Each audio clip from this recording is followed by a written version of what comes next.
అధ్యాయము 5, 6, 7 వచ్చిన 5, 6, 7. నీవు జాగ్రత్తగా దేవుని వెదికిన ఎడల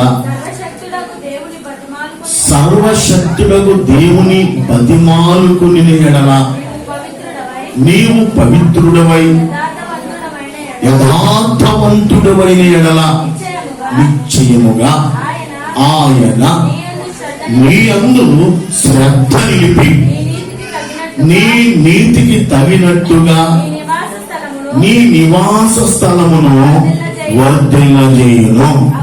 అప్పుడు నీ స్థితి మొదట కొద్దిగా నుండినను తుదను నీవు మహా అభివృద్ధి పొందేదవు.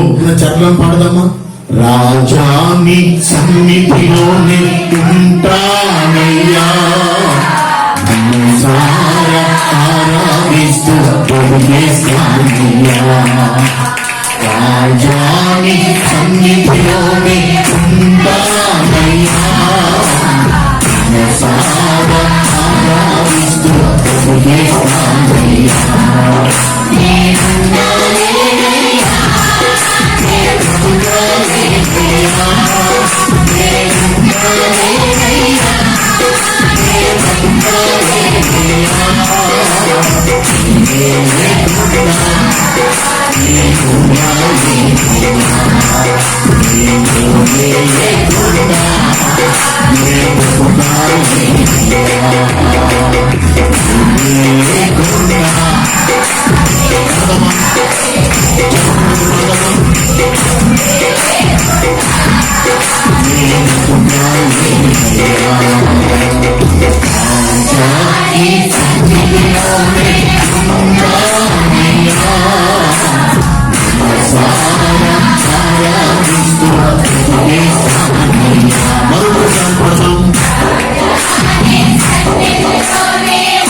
ఎవరిని వర్ధులు చేస్తాడో, దేవుడు ఎవరిని అభివృద్ధిలోకి తీసుకువస్తాడో గడిచిన ఆదివారం ఒక 3 విషయాలను మనం ధ్యానించాం. దేవుడు వర్ధులు చేయాలన్నా, మహా అభివృద్ధిలోకి దేవుడు మనం తీసుకుని వెళ్ళాలన్నా మనం ఏం చేయాలి?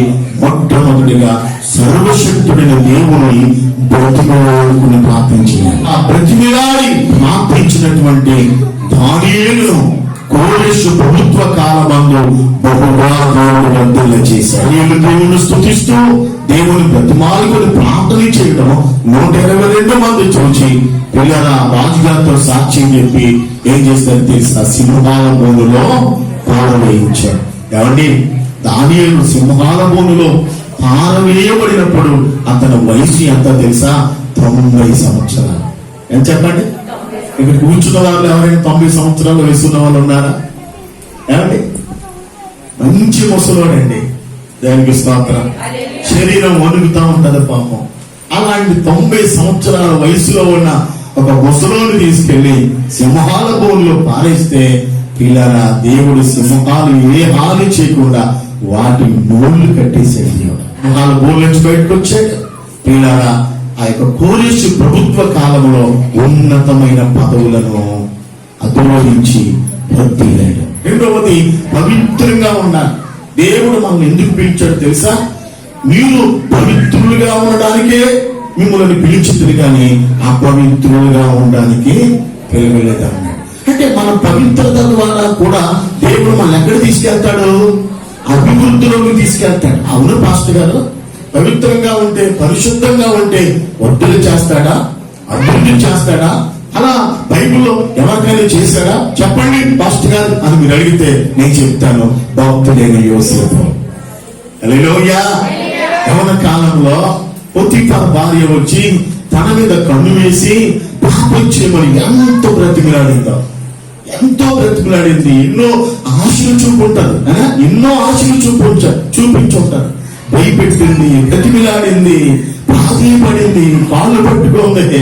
ఎవరైనా కోరిక తీర్చిన వారు ఎంత బ్రతిమలాడినా యోసేపు అన్నాడు, అమ్మా, నా దేవుని దృష్టికి ఎంత ఘోరమైన దుష్కార్యమో నేను చేయలేనమ్మా అని చెప్పి పారిపోయాడు తప్ప రాజీ పడలేదు. దేవుడి స్వాతంత్ర్యం. తప్పు చేయనందుకు తాత్కాలికంగా కొన్ని శ్రమలు వచ్చాయి, కొన్ని కష్టాలు వచ్చాయి, కొట్టించింది, చరసోలో వేయించింది. మరి దేవుడు వదిలేసాడా? వదలలేదు. ఏం చేశాడు చెప్పండి? పిల్లారా, యోసేపుని దేవుడు బయటికి తీసుకొచ్చాడు. రాజుగారికి వచ్చిన కళ తన భావాన్ని చెప్పేశాడు. రాజు ఆశ్చర్యపడిపోయాడు. పిల్లారా, తన 2వ రాణం మీద ఎక్కించాడు. దేవుడు తర్వాత పొరువుగా ఆ దేశాన్ని పరిపాలించాడు యోసేపు. ఎంత అద్భుతమండి పిల్లారా. ఆ రోజు కనుక పొతిఫర్ భార్యతో పాపం చేస్తుంటే అక్కడతోనే ఆ ఇంట్లోనే అతని జీవితం అంతమొందేది. ఏదో ఒక రోజు పొతిఫర్కి తెలుస్తుంది, నమ్మకద్రోహి, నిన్ను ప్రేమించి నా ఇంటి మీద విచారణకర్తగా నేను నియమించి నా బీరువా తాళాలు కూడా నీకు అప్పగించండిరా, అన్ని అప్పగించండిరా, నమ్మకద్రోహి, ఇంత మోసం చేస్తావని చెప్పి ఖచ్చితంగా యోసేపుని చంపేవాడు. అవునే కదా? దొరకకుండా ఎన్నాళ్ళు తప్పించుకుని తిరుగుతాడు. దేవుడు పెట్టారా, ఆ రోజు పాపం చేయకుండా తప్పించుకుని పారిపోయాడు కాబట్టి ఏమయ్యాడు చెప్పండి? ఆ దేశానికి గొప్ప రాజు, తర్వాత రాజుగా ఆ దేశాన్ని పరిపాలించేవాడిగా ఎదిగిందో తెలుసా? యోసేపు గారికి 2 కొడుకులు పుట్టారు. 41వ అధ్యాయము ఆ 51 వచ్చి, అప్పుడు యోసేపు, దేవుడు నా సమస్త బాధను, నా తండ్రి ఇంటి వారందరినీ నేను మరచిపోవునట్లు చేశానని చెప్పి తన జ్యేష్ఠ కుమారుడికి మనస్సే అని పేరు పెట్టాడు. మనస్సే అని పేరుకి అర్థం మరచిపోవుట. పిల్లారా, ఆ ఫరో యోసేపుకు ఒక చక్కటి అందమైన అమ్మనిచ్చి పెళ్లి చేశాడు. ఆమె గర్భవతి అయింది, ఒక కొడుకు పుట్టాడు. ఆ కొడుక్కి మనస్సే అని పేరు పెట్టాడు. ఎందుకంటే తెలుసా? దేవుడు ఇంతవరకు నేను పడిన బాధలన్నీ మరచిపోయేటట్టు చేశాడని చెప్పి మనస్సేని పేరు పెట్టాడు. మనస్సేని పేరుకి అర్థం మరచుట. నా బాధలన్నీ ఈ రోజు నేను మర్చిపోయానని ఆ పుట్టిన కుమారుని చూసి ఎంతో సంతోషిస్తున్నాడు. దేవుడికి స్తోత్రం చెప్పండి. తర్వాత మరలాంటి గర్భవతి అయింది, మరొక కుమారుడు పుట్టాడు. ఆయనకి ఏమని పేరు పెట్టాడు? నాకు బాధ కలిగిన దేశమందు దేవుడు నన్ను అభివృద్ధి చేశాడని చెప్పి వారికి ఎఫ్రాయిం అని పేరు పెట్టాడు. దేవుడికి స్తోత్రం చెప్పండి. మనస్సు అంటే మరచిపోకుండా, ఎఫ్రాయిం అంటే అభివృద్ధి. ఎక్కడైతే నేను బాధపడ్డానో, ఎక్కడైతే నేను అవమానాలు పడ్డానో, ఎక్కడైతే నేను నలిగిపోయానో ఆ దేశంలో నాకు దేవుడు నన్ను అభివృద్ధి చేశాడు అని చెప్పి పెట్టాడు. దేవుడిగా పవిత్రత ద్వారా ఏమన్నా మనకి అంటే చెప్పండి, ఆశీర్వాదం ఉంది. యేసై నమ్ముకున్న నీవు, ఆయన అంటాడు నేను పరిశుద్ధుడు కనుక మీరు సమస్త ప్రవర్తనలో పరిశుద్ధుడై ఉండండి అని దేవుడు ఎవరు చెప్పండి? పరిశుద్ధుడు, పవిత్రుడు, పిల్లరా ప్రత్యేకంగా జీవించిన వాడు. ఆయన మనవలే ఈ లోకాల్లో జీవించాడు. 33.5 సంవత్సరాలు వ్యభిచారం మందు పట్టుబడిన ఒక స్త్రీని ప్రభువు దగ్గరికి తీసుకొచ్చినప్పుడు ఆయన ఒక మాట చెప్పాడు, పాపం లేని వాడు ఎవడ ముందో రాయి వేయండి అన్నాడు. రెండోది ఏమన్నాడు తెలుసా? నాలో పాపం ఉన్నాయి అని నిరూపించగలిగిన వాడు ఎవడ ముందుకు రండి. అంత పవిత్రంగా పరిశుద్ధంగా ఆయన మానవుడిగా నరుడిగా ఈ లోకానికి వచ్చిన ఆయన పరిశుద్ధుడిగా ఈ లోకంలో జీవించాడు. పరిశుద్ధుడిగా నేను మానవించాడు. జన్మలో పాపం లేదు, ఆయన జీవితంలో పాపం లేదు. ఈ భూమి మీద పాపము చేయని, పాపము లేని ఒకే ఒక్క దేవుడు మనం ఆరాధిస్తున్న ప్రభువైన యేసుక్రీస్తు.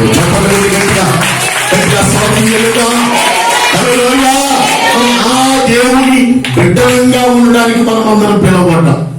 అది ఆ పవిత్రుడు, ఆ పరిశుద్ధుడైన దేవుని బిడ్డలంగా ఉండడానికి దేవుడు మనం అందరినీ పిలిచాడు. కానీ మనం ఎలా ఉండాలి?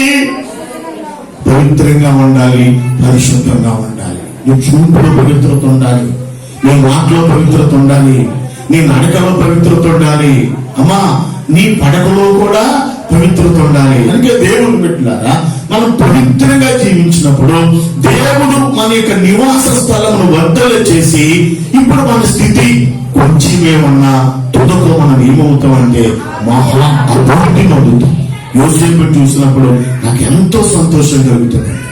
17 సంవత్సరాల వయసులో అతని అన్నలు అతన్ని తిట్టి కొట్టి పిల్లల గోతులో పాడేసి చంపేద్దామనుకున్నారండి. ఎంత తెగించారో చూసారా? చంపేద్దామనుకున్నారు. దేవుని మహాకృప వలన ఆ 10 మంది సహోదరులలో ఒక సహోదరుడు ద్వారా ఒరే వీళ్ళు చంపితే మనకేమొస్తారా? ఇలా చూడండి, ఒడ్ల మీద మస్తుకి గుగ్గులు మోహం అమ్ముకోవడానికి ఇస్మాయిలు ఐగుప్తు దేశానికి వెళ్తున్నారు. ఒరే మనం వారికి వాళ్ళకి అమ్మేద్దామరా, అమ్మేస్తే మనకు డబ్బులు వస్తాయి అని ఒక సలహా ఇస్తే ఇంకొకటి అన్నాడు అమ్మేస్తా. మరి నాన్న అడుగుతాడు తమ్ముడిని ఏం చెప్తామంటే ఎంతో పీక్లు ఆలోచించారు. చూడండి, మరి నాన్నగారు వాడికి విచిత్రమైన ఒక అన్ని పుట్టించాడు కదా, అది వేసుకుని వచ్చాడు కదా, అది తీసేద్దామా? తీసేసి ఒక మేక పిల్లని చంపేసి దాని రక్తంలో ఈ వస్త్రాన్ని ముంచి నాన్నగారు తెలిపట్టుకెళ్ళాం. నాన్నగారు అడుగుతాడు ఇదేంటి అని అడుగుతాడు. నాన్న ఇదిగో నాకు దొరికింది, ఇది ఎవరిదో చూడు అంటే నాన్న చూసి ఇంకెవరిదో మీ తమ్ముడైనా యోసేపుడు అంటాడు. అప్పుడు మా వెంటనే చెప్తాం, నాన్న నా తమ్ముడైన యోసేపుని, నీ ప్రియమైన కుమారుడైన యోసేపుని ఒక దుష్ట మృగము చీల్చి తినేసింది అని చెప్తామని చెప్పి ప్రియులారా ఆ వస్త్రాన్ని ముంచి నాన్నగారి పట్టుకెళ్ళి చివరికి ఏం చేశాడు? యోసేపు గారిని 20 తులాల వెండికి వేరే దేశానికి అమ్మేశాడు. అప్పటికి వయసు 17 సంవత్సరాలు. అంత వయసు అండి 17 సంవత్సరాల వయసులో పిల్లరా నమ్ముకున్న అన్నలే అని ఏం చేశారు? అమ్మేశారండి. అమ్మేశారు. పిల్లరా ఈరోజు మనల్ని అమ్మేసేది కూడా ఎవరో తెలుసా? మన వాళ్ళే మన అమ్మేస్తారు.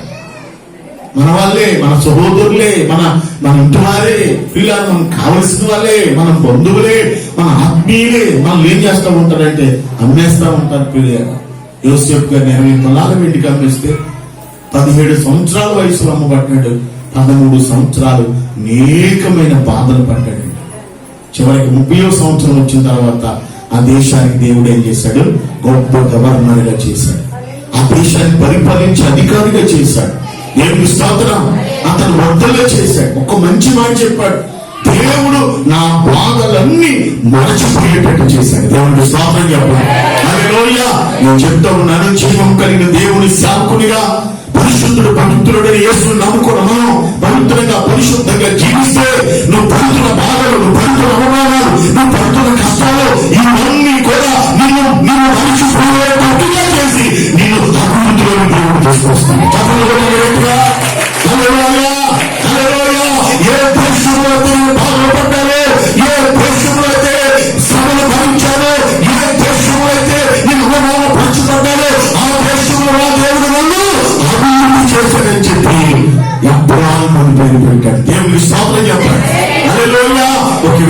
అన్యాయంగా నిందలు పడుతున్నట్లయితే, అన్యాయంగా నువ్వు శ్రమలు భరిస్తున్నట్లయితే, అన్యాయంగా ఒకవేళ కష్టాలు పడుతున్నట్లయితే, దేవుని బిడ్డ ఓర్చుకో.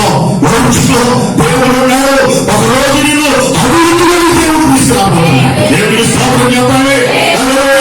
అమ్మేశ్వరు అన్నదే యోసేపు గారి యొక్క పాదాల దగ్గరికి వచ్చి సాగిల పడేటట్టుగా యోసేపు గారు అభివృద్ధి చేశాడు. దేవుడికి స్తోత్రం.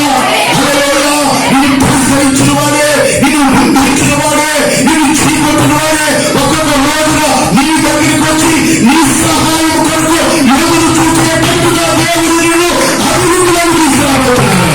హల్లెలూయా.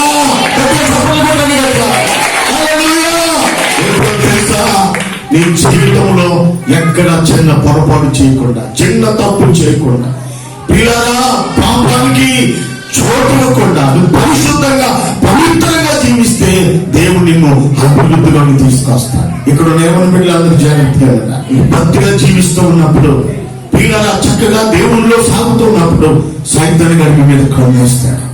ఏదో విధంగా మీ యవన జీవితాన్ని పాడు చేయాలి, మీరు చేస్తున్న ప్రతిష్ఠితులు వచ్చి మిమ్మల్ని పడగొట్టాలని ఎన్నో ప్రయత్నాలు. ఇదొక్కడ చాలండి యవనస్తులు ఈ రోజు పాపంలో పడిపోవడానికి. ఇదొక్కడ చాలు ఈ రోజు యవనస్తులు పాపంలో పడిపోవడానికి, దేవుని యొక్క సమర్పణలో ప్రతిష్టలో నుంచి తప్పిపోవడానికి ఇదొక్కడ చాలు. పిల్లల దేవుని సన్నిధిలో వాటన్నిటిని కూడా మనం జయిస్తూ జాగ్రత్తగా యవన జీవితాన్ని దేవుని చేతిలో పెట్టి ఆయన వైపు చూస్తూ పవిత్రంగా జీవిస్తే ఒక రోజు వస్తుంది. యోసేపు ఒక రోజు వచ్చింది. ఆ రోజు ఎలా ఐగుప్తు సింహాసనం ఎక్కించాడో మీకు కూడా దేవుడు ఒక రోజు వస్తుంది. మంచి ఉద్యోగాలు ఇస్తాడు, మంచి హోదా ఇస్తాడు, మంచి భవిష్యత్తు ఇస్తాడు. మీ వెనకాల 10 మంది తిరిగేటట్టుగా అధికారం ఇస్తాడు. దేవుడు కదా, దేవుడు ఎంతో ఆశీర్వదించాడు. ఎవరిని? తల్లి గర్భంలో ఉండగానే దేవుడు సంసోను గారిని ఏం చేశాడు? సంసోను గారిని దేవుడు కోరుకున్నాడు. తల్లి గర్భంలో ఉండగానే సంసోను మీద దేవుని ఆత్మ ఉంది. పిల్లరా అతడు భూమి మీదకి రాగానే అతని మీద దేవుని ఆత్మ వచ్చి, పరిశుద్ధాత్మ వచ్చి ఆయనలో ఉన్నాడు. సంసోను గారి ద్వారా ఎన్నో కార్యాలు దేవుడు చేయించాడు. సింహాన్ని 2గా చేయించేశాడండి. ఎవరైనా చేయగలరా? అమ్మా, సింహం చూస్తేనే మనకు వణుకొచ్చాడు. సింహం ఆ గాండిస్తేనే మనకు గుండెల్లో వణుకొస్తుంది. అలాంటి సింహానికి ఎదురుగా వెళ్ళి దానితో పోట్లాడి పిల్లలు పట్లాటాడి ఏం చేశాడు? నోరు పట్టుకుని 2గా మేకపిల్లను చీల్చేశాడు. దవడ ఎముకతో 1000 మందిని కొట్టి చంపేశాడు. పిల్లరా ఆ యొక్క ఫిలిష్తీయుల యొక్క ద్వారబంధాలు ఏం చేశాడు? 2 చేతులతో ఊరబడిగేశాడు. దేవునికి స్తోత్రం చెప్పండి. అదేలో అంత గొప్ప కార్యాలు సంసోను దేవుని ఆత్మతో నింపబడి చేశాడు. పిల్లరా ఆ సంసోను అపవిత్రతకు చోటిచ్చాడు. దేనికంటే అపవిత్ర చోటిచ్చాడు, పాపానికి చోటిచ్చాడు. దీనిగా వ్యామోహంలో పడిపోయాడు. పిల్లరా పాపం మొట్టమొదటిగా ఎలా ప్రవేశిస్తుందో తెలుసా? చూపు ద్వారా. చెప్పండి, ఎలా వస్తుందమ్మా? చూపు ద్వారా. చూశాడంటే ఎవరిని చూశాడు? దీనిని చూశాడు. పిల్లరా పాపం చేయాలనే ఆలోచన వచ్చింది. ఆమె సరెండర్ అయిపోయాడు. చివరికి తన బలం ఎందులో ఉందో ఆమెకు చెప్పేశాడు. ఎంత మోసకెత్త చూసారో తెలియదా? డబ్బుకు ఆశపడి పిల్లరా ఇతని యొక్క బలం ఎందులో ఉందో ఫిలిష్తీయులకు చెప్పేశాడు. వాళ్ళు వచ్చారు, గుండు కొట్టించేశాడు. మనవాడు ఎప్పటి వాళ్ళే విడచిముకుందనాన్ని ఎగుతున్నాడు. ఎక్కడ ఏం లేదు, బలం అంతా పోయింది. చివరికి గుడ్డువాడైపోయాడు. 2 కళ్ళు తీసేశారు, బంధించేశారు సంఖ్యలతో. తిరగని విసురుతూ ఉన్నాడు. ఇలా ఆట పట్టిస్తూ ఉన్నారు. చివరికి గుడ్డివాడై ఏమైపోయాడు? సంసోను ఫిలిష్తీయుల చేతిలో పడి చచ్చిపోయాడు. ఏమిటి కారణం అంటే అపవిత్రత. దేనికి చోటించాడమ్మా? అపవిత్రతకు చోటించి తన జీవితంలో అందుకని శత్రువుల మధ్యలో ఒక ఆట బొమ్మగా మారి చివరికి తన ప్రాణాన్ని పోగొట్టుకున్నాడు. ఇలా ఎంతో వర్ధిల్లుతూ, ఎంతో ఆశీర్వదించబడుతూ దేవుని కొరకు గొప్ప కార్యాలు చేస్తున్న ఈ యొక్క సంసోను అపవిత్రత ద్వారా నాశనాన్ని, తన పతనాన్ని తెచ్చుకున్నాడు. ఆమె దేవుడు కోరుకుని రాజుగా చేస్తే తాను ఏం చేశాడు? ఆయన ఏం చేశాడు? చూపుతో ఆయన తాను కూడా పాపం చేశాడు. ఎవరితో? బత్షెబతో పాపం చేశాడు. తర్వాత ఎన్ని శోధనలు తెచ్చుకున్నాడు, ఎన్ని కష్టాలు తెచ్చుకున్నాడు. అయితే దావీదు ఏం చేశాడు తెలుసా? ప్రభు పాదాల మీద పడి తన పవిత్రతను ఇలా ఏం చేశాడు? అతిక్రమాలు దాచిపెట్టేవాడు, వర్తిల్లడు, వాటిని ఒప్పుకొని విడిచిపెట్టేవాడు కనికరం పొందుకుంటాడని దేవుని వాక్యాన్ని బట్టి తన అపవిత్రత అంతా, తన పాపం అంతా దేవుని పాదాల దగ్గర ఒప్పుకొని ఏడ్చి ఏడ్చి కన్నీరు కాచి, ప్రభువా నువ్వేమైనా చేస్తే నీవే నన్ను శిక్షించాలని చెప్పి, ఎవరో శత్రువులు చెప్పి నన్ను అప్పగించొద్దయ్యా, నీవే నన్ను కొట్టినా తిట్టినా దండించినా నీవే చేయాలి ప్రభు అని దేవుడికి అప్పగించుకొని దేవుని బిడ్డలారా క్షమాపణ పొందుకున్నాడు. దేవుని బిడ్డలారా కొంత నష్టం జరిగింది, ఆయన తిరిగి అతను నిలబెట్టాడు. తన జీవితంలో ఇంకెన్నడు పడిపోయాడు. ఇది వారు దేవుడు గొప్ప యుద్ధాలు జరిగించాడు. హల్లెలూయా, హల్లెలూయా. కనుక దేవుని బిడ్డలారా దేవుని సన్నిధిలో ఈ ఆంతరిక యుగంలో కాలు జారి పడిపోవడానికి ఎన్నో అవకాశాలు వస్తూ ఉంటాయి, ఎన్నో శోధనలు వస్తూ ఉంటాయి, టెంప్టేషన్స్ ఎన్నో వస్తూ ఉంటాయి. ఎన్ని వచ్చినా మన దేవుడు పవిత్రుడు, మనం ఒక నిబంధన చేసుకున్నాం కనుక మన జీవితంలో ఈ పవిత్రత అనే దాన్ని కోల్పోకుండా దేవుడు ఎవరో తెలియనప్పుడు మనం ఎన్నో చేస్తామండి. దాన్ని దేవుడు సముద్ర అగాధములో పారవేశాడు. ఏమి జ్ఞాపకం చేసుకోవాలి. దేవుడి స్తోత్రం. నీ గత జీవితాన్ని ప్రభులోనికి రాకముందు నీ గత జీవితాన్ని దేవుని పరిగణలో తీసుకోవడం, దేన్ని బట్టి నేను అడగాడు. ప్రభులోనికి వచ్చిన తర్వాత నువ్వు ఎలా జీవిస్తున్నావు, నువ్వు ఎలా బ్రతుకుతున్నావు, ఎలా నడుస్తున్నావు, ఇవన్నీ దేవుడు పరిగణలో తీసుకుంటాడు.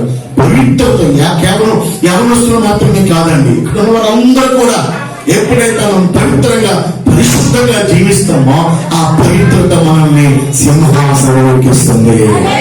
చెప్పగలగంగా ఆ పవిత్రత మనల్ని అభివృద్ధిలోకి తీసుకొస్తుంది. ఇంకా పవిత్రత అంత ప్రాముఖ్యమైంది, అంత ప్రాముఖ్యమైంది. దేవుని స్తోత్రం. హల్లెలూయా. కనుక ఎవరో చెప్తే మనం సరి చేసుకోవడానికి కాదు, రోజు మనం ఏం చేయాలి? వాక్యం ద్వారా ప్రియులారా మనం సరి చేసుకోవాలి. దేవుని స్తోత్రం. చెప్పండి. ఈ విధంగా పరిశుద్ధంగా జీవించిన వారు ఎందరో దేవుని చేత ఆశీర్వదించండి. ఎవరు లేరా? మరియ ఒక్కరితే ఉందా? మరియ అనే ఆ ఎవరిని పెట్టి ఒక్కరితే ఉందా? ఇంకెవరు లేరా? యేసు ప్రభు గర్భం ధరించడానికి మరియ కావాల్సి వచ్చిందా? ఎందుకు మరియ కోరుకున్నాడు? ఆమె కన్యక, ఆమె పవిత్రంగా ఉంది. దేవునికి స్తోత్రం. హల్లెలూయా. మరియ పవిత్రంగా ఉంది కనుక ఆ యవ్వన బిడ్డ యొక్క గర్భంలో నుంచి యేసు ప్రభు లోకానికి వచ్చాడు. కనుక దేవుని సన్నిధి చెప్పండి, పవిత్రత ద్వారా దేవుడు మిమ్మల్ని ఏం చేస్తాడు? వర్ధిల్ల చేస్తాడు, అభివృద్ధిలోకి తీసుకొస్తాడు. దేవుని స్తోత్రం చెప్పండి. ఒకటి బ్రతికిలాడుకుని ప్రార్థన చేయాలి, రెండోది ఏం చేయాలి? పవిత్రత ద్వారా కూడా దేవుడు మనల్ని అభివృద్ధిలో తీసుకొస్తాడు. తర్వాత అక్కడ ఉంది, ఏముంది అక్కడ? నువ్వు యథార్థవంతుడు అయ్యేట. దేవుని స్తోత్రం. బైబిల్లో మాట ఉంటుంది, కీర్తన 18:30 వచ్చింది. ఏమిటి తెలుసా? దేవుడు యథార్థవంతుడు, ఆయన వాక్కు నిర్మలము అనే మాట ఉంటుంది. అనే ఎడల యథార్థ హృదయము గల వారిని బలపరచడానికి యెహోవా కనుదృష్టి లోకమంతా సంచారం చేస్తా ఉందంట. దేవుడికి స్తోత్రం. ఈ మధ్యాహ్న కాల సమయంలో ఇండియా పెంటెకోస్తు దేవుని సంఘంలో ఆదివారం ఆరాధనకు వచ్చి కూర్చున్న మనందరిలో యథార్థవంతులు ఎవరైనా ఉన్నారేమో అని వారిని బలపరచాలి, వారిని వర్ధిల్ల చేయాలి, వారిని అభివృద్ధిలోకి తీసుకురావాలని దేవుని కన్నులు ఇక్కడ మన మధ్యలో ఉన్నాయి. దేవుడు సంచరిస్తూ ఉన్నాడు, దేవుడు చూస్తున్నాడు. దేవుడికి స్తోత్రం చెప్పండి. హల్లెలూయా. దేవుడు అన్నాడు, అడుగు అడుగు అడుగు నేను కోరుకున్నవాడు అతడే అని దావీదుని గురించి అన్నట్టుగా ఇదిగో ఆమెలో యథార్థత ఉంది, ఆయనలో యథార్థత ఉంది, ఆ యవ్వన బిడ్డలో యథార్థత ఉందని చెప్పి దేవుడు బలపరిచి అభివృద్ధిని తీసుకొస్తాడు. యథార్థవంతులను బలపరచడానికి దేవుని కనుదృష్టి ఆకాశంలో ఏం చేస్తూ ఉందంట? సంచరిస్తూ ఉందంట. సంఘంలోనే కాదు, ఈ ఊర్లో కూడా, పిల్లరా దేశంలో, ప్రపంచంలో దేవుని కన్నులు అలా సంచరిస్తూ ఉంటాయంటే ఎవరున్నారు యథార్థవంతులు? మనం వర్ధిల్ల చేయాలని. కనుక దేవుని సన్నిధిలో మనం ఎలా ఉండాలి చెప్పండి? మరలా చెప్తూ ఉన్నాను, యథార్థంగా ఉండాలి. దేవుడికి స్తోత్రం చెప్పండి. హల్లెలూయా. పవిత్రంగా జీవించాలని, మిమ్మల్ని వర్ధిల్ల చేయాలని దేవుడు కోరుకుంటాడు. అందుకే పవిత్రత గురించి దేవుడు మీతో మాట్లాడుతున్నాడు. హల్లెలూయా. నిజమే, నేను అపవిత్రతతో ఉన్నాను, అందుకే నాతో దేవుడు మాట్లాడాడు. ఈ రోజు ఈ అపవిత్రత ఇక్కడ విడిచిపెట్టి వెళ్ళిపో. దేవుని స్తోత్రం చెప్పండి. హల్లెలూయా. ఇంకా మరలా ఎన్నడు అపవిత్రత జోలికి వెళ్ళకో. దేవుడు నిన్ను అంచెలంచెలుగా ఏం చేస్తాడు తెలుసా? అభివృద్ధిలోనికి పిల్లరా ఇస్సాకులు క్రమక్రమంగా ఎలా అభివృద్ధి చేశాడో నిన్ను కూడా దేవుడు అలాగా అభివృద్ధి చేయనుగాక. హల్లెలూయా, హల్లెలూయా. కాబట్టి ఎవరేమనుకుంటా మనకేంటి?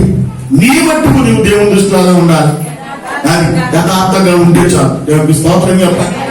ఎన్నో అంటారు మన గురించి, ఎన్నో తాటకు చెప్పులు పడతాయి. ఎవరు మనం మనకి ఎందుకంటే దేవుడు మన యథార్థతను చూస్తే చాలు. దేవుడికి స్తోత్రం చెప్పాలి. యథార్థంగా జీవించే వారు ఏముండదు, కుయుక్తుండదా. అది గుర్తుపెట్టుకోవాలి మీరు బాగా. ఏముండదు చెప్పండి? కుయుక్తుండదా.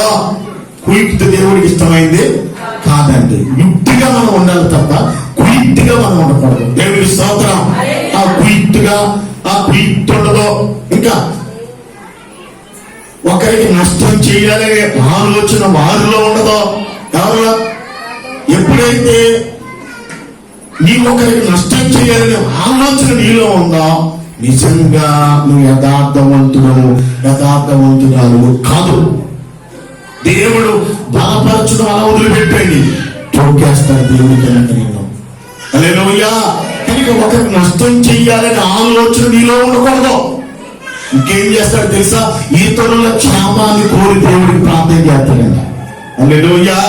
ప్రభువా నేను బాగుండాలి. ఒక సామెత ఉంది, ఒక మాట ఉంది కదా, నేను అందరూ బాగుండాలి, అందులో నేను ఉండాలి. బాగా ఉందన్నమాట. అందరూ చెప్పండి, అందరూ బాగుండాలి. మీరు చెప్పట్లేదు బాబా, ఏం చెప్పట్లేదు మీరు.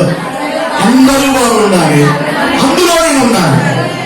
అందులో నేను ఉండాలని మాట ఉంది కానీ ముందు మాట మీరు చెప్పట్లేదు గట్టిగా. కూర్చొని గట్టిగా చెప్పా. అందరూ బాగుండాలి, అందులో నేను ఉండాలి. దేవునికి స్తోత్రం. హల్లెలూయా. ఇది దేవుని బిడ్డలకు ఉండవలసిన మంచి లక్షణం. ఇతరుల క్షేమాన్ని కోరి ఏం చేస్తారంట? ప్రార్థన చేస్తారు. కొంతమంది ఇలాంటి పాడు పనులు చేస్తూ ఉంటారు. కొంతమంది నిమ్మకాయలు, మసిపోగులు, మిరపకాయలు, కోడిగుడ్డు పట్టుకొచ్చి ఏం చేస్తారు? రోడ్డు మీద వేస్తారు. ఎందుకు వేస్తారు రోడ్డు మీద? ఎందుకు వేస్తారు అంటే వాళ్ళకున్న ఆ దోషం అంతా తొక్కులు కూడా వెళ్ళిపో. ఎంత పాపం అండి అది. ఎక్కడికి వెళ్తుంది అది? ఉండదు. మసిపోగుల్లోని, పసుపులో, నీళ్ళలో ఏముండదు. దేవుడికి స్తోత్రం చేస్తాం. రకరకాల ప్రయత్నం చేస్తూ ఉంటాం. ఇటోళ్ళు ఏదో ఎడుగుతారు. ఏసై నమ్ముకొని యేసుబాబిడ్డలు కూడా ఏ పనులు దాన్ని చేయకూడదు. దేశ ప్రార్థన చేయి. ఏసునామములో పోతుంది గట్టిగా దేవుడికి స్తోత్రం చేస్తాం. హల్లెలూయా. కొన్ని దరిద్రపు పనులు చేస్తా ఉంటాం. మన దేవుడు గొప్ప దేవుడు. మనం ప్రార్థన చేస్తే అవన్నీ తీసేస్తాడు. కనుక ఒకరికి నష్టం చెయ్యాలనే ఆలోచన నీలో ఉండకూడదు. ఏమన్నా చెప్పండి? చెరపకురా. ఒకరిని చెరపాలని నువ్వు ప్రయత్నించావా ఏమైపోతా తెలుసా? నువ్వు చెడిపోతావు. దేవుడి స్తోత్రం. ఒకరిని పడగొట్టాలని చూసావా? పిల్లరా, దేవుని పెట్టలేదు. దేవుడు ఏమన్నాడు తెలుసా? నీతిమంతుడు 7 మార్లు పడినను అతడు తిరిగి లేవలేక ఉండడు. కారణం యెహోవా అతని చెయ్యి పట్టుకొని ఉన్నాడు కనుక అంటాడు అక్కడ. ఇంకా మనం ఒకవేళ ఎవరైనా పడగొట్టేద్దామని ప్రయత్నం చేసినా దేవుడు మనం చెయ్యిట్టుకున్నాడు కనుక 7 మార్లు పడినా లేపుతామంటాడు దేవుడు. లేపుతా ఉంటాడు. గట్టిగా దేవుడికి స్తోత్రం చెప్పాలి. హల్లెలూయా. ఒకరిని చెరపాలనే ఆలోచన నీలో ఉండకూడదు. అది మంచి బుద్ధి కాదు, దుష్ట బుద్ధి. కనుక దేవుని బిడ్డలాగా కుయుక్తుండదో. ఇతరుల క్షేమం కోరి ప్రార్థన చేస్తారు. ఒకరికి నష్టం చెయ్యాలని ఆలోచన వారిలో ఉండదు. నీతిగా, ధర్మంగా, పిల్లరా నిజాయితీగా జీవిస్తారు. దేవుని యందు భయభక్తులు కలిగి ఉంటారు. దేవునికి స్తోత్రం. ఈ లక్షణాలు నీలో ఉన్నాయనుకో, నువ్వు యథార్థవంతుడివే, నువ్వు యథార్థవంతురాలివే. హల్లెలూయా, హల్లెలూయా. అప్పుడు దేవుడు నిన్ను చూసి నువ్వు యథార్థతను బట్టి నేను ఏం చేస్తాడు తెలుసా? మహా యథార్థతను తీసుకొస్తాను. హల్లెలూయా, హల్లెలూయా. ఆ మనసు నీలో ఉంటే చాలు. దేవునికి స్తోత్రం. కనుక ఒకరిని మనం పాడు చేద్దామని అనుకున్న వాళ్ళే పాడైపోతారు. దేవునికి స్తోత్రం చెప్పారు. హల్లెలూయా. పిల్లరా, హామాను ఏం చేశాడు? మొత్తకాయలు ఉరి తీయాలని ఇంటి వెనకాల ఉరుకొయ్యి సిద్ధం చేశాడు. 50 మూరల ఎత్తు కలిగిన ఒక ఉరికి తన ఇంటికాడ, హామాను తన ఇంటికాడ మొత్తగా ఉరి తీయాలని తన ఇంటికాడ ప్లాన్ వేశాడు. పిల్లగా ఎక్కడైతే ప్లాన్ గీశాడో అక్కడ ఆ ప్లాన్ లోనే ఆ రుచులోనే హామాను అతని కుటుంబ సభ్యులందరూ ఉరి తీయబడ్డారు. వాళ్ళొక్కడ చేసిన పాపం మొత్తం ఇల్లంతా చుట్టేసుకున్నాడు. మొత్తగా ఒకరిని చంపాలనుకున్నాడు, యూదులను చంపాలనుకున్నాడు. చివరికి తాను తీసుకున్న గోతుల వాటానే పడిపోయాడు. ఎంత ఎంత చిత్రం! ఇంటికాడ తీసుకున్న ఉరుకొయ్య, వాడి ఇంటికాడ తీసుకున్న ఉరుకొయ్యలో వాడే ఉరి తీయబడ్డాడంటే వీళ్ళరా కనుక దేవుని సందర్భం కొంతమందికి వీళ్ళరా తీర్పు త్వరగా వస్తుంది, కొంతమందికి లేటుగా వస్తుంది. అందుకే అన్నాడు, ఈ సంగతులన్నీ నీ కన్నులెత్తుట ఉంచి వారసుగా నేను గద్దిస్తాను అన్నాడు దేవుడు. దేవుని స్తోత్రం చెప్పండి. హల్లెలూయా. దేవుడు ఎవరి నివాస స్థలాన్ని వర్ధల చేస్తాడు, ఎవరిని మహా అభివృద్ధిలో తీసుకొస్తాడు. ఒకటి బ్రతిమలాడి ప్రార్థన చేయాలి, రెండోది ఏం చేయాలమ్మా? పవిత్రత కలిగి జీవించాలి, మూడవది యథార్థంగా ఉండాలి. దేవునికి స్తోత్రం. నేను దేవుడు వర్ధల చేస్తాను. దేవుడు మన అందరిని ఆశీర్వదించిన కాక. కళ్ళు మూసుకొని చిన్న ప్రార్థన చేసుకుందాం.